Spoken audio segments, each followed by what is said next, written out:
What's up guys, my name's Petey from Charlie Intel. So the Infinite Warfare beta is coming to an end after its second and final weekend for both the PlayStation 4 and Xbox One.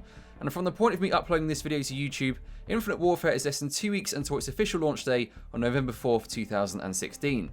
So I think we can all agree that many fans have been on the fence about Infinite Warfare since its reveal, and they wanted to wait until trying the beta before making a decision on how they feel about the game. Now, typically a Call of Duty beta, or a beta in general for that matter, has always been slightly early in the development process, and it's not very often you get a beta as it was 2 weeks before the launch of the game. Let's take Black Ops 3 for example. The beta was much earlier in the year versus Infinite Warfare, so I guess you could say the Infinite Warfare beta is more like a hybrid between being a demo as well as being a beta at the same time, if that makes any sense. In fact, from looking around on Twitter and so on, I'd say quite a lot of people have actually treated the beta as more of a demo, and there's been a ton of mixed opinions and feedback. So I think many people are actually basing whether or not they buy Infinite Warfare on the beta itself, as opposed to waiting until the final game and then of course making their decision then.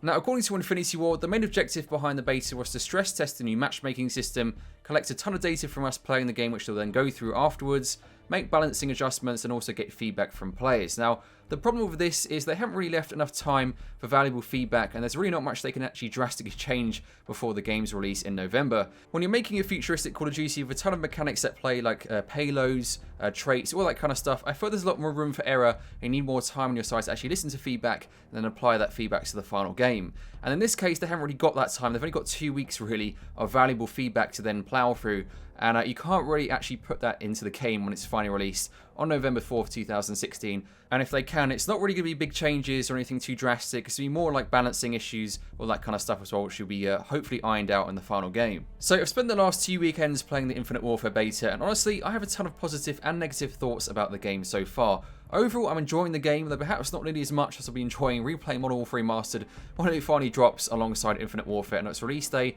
That being said, I think the multiplayer aspect of Infinite Warfare is great all the same, and I'm especially excited for the campaign also, given the fact, of course, they brought some guys over from Naughty Dog to work at Infinity Ward to then work on the campaign and other parts of the game also, so I have high hopes the campaign aspect of Infinite Warfare will be really, really good.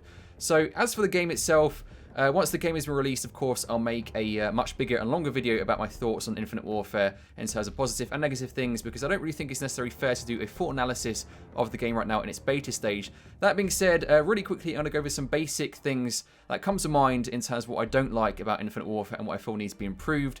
Obviously, there's a lot more, as I said, but here's just a quick amount of points that have come to mind in terms of what I don't like and think needs to be improved about Infinite Warfare. So to start with, I think the movement just isn't as smooth as Black Ops 3 and even Advanced Warfare. I feel it's clunky and just doesn't respond in the way you want it to. If anything, I think they could have done with getting rid of the wall running altogether, in my opinion, as opposed to keeping it in there. But just overall, it just doesn't feel as smooth and fluid as it did in Black Ops 3 and Advanced Warfare. I like the combat rigs, but they lack depth and personality, in my opinion. That being said, they're unique to each other, of course, and obviously each have their own advantages and disadvantages.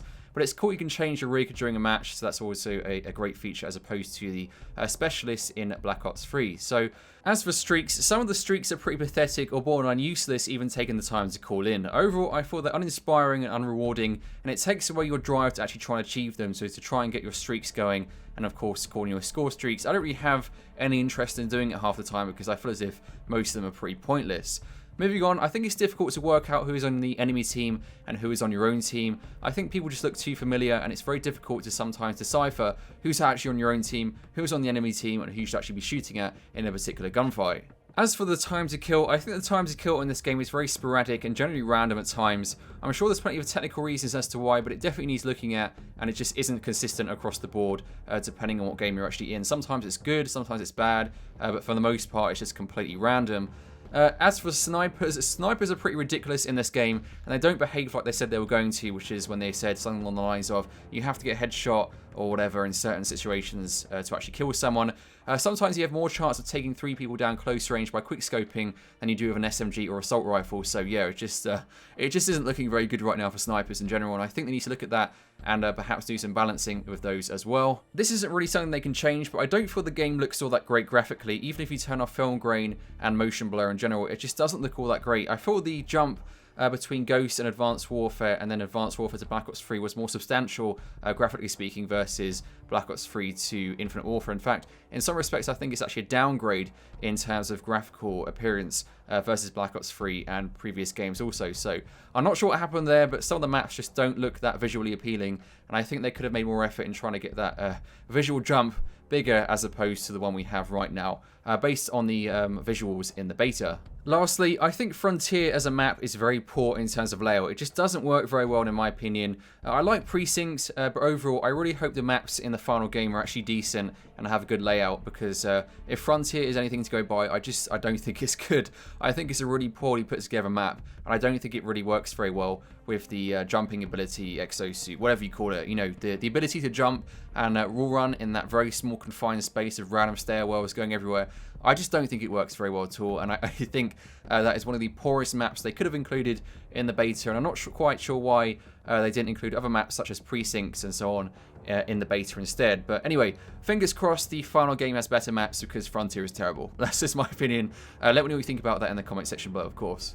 So that's pretty much everything for this video. I'd love to hear your thoughts and opinions of the beta and what you think about Infinite Warfare. Has it changed your opinion? Do you think the game is better or worse than you originally expected when you saw all the trailers and so on?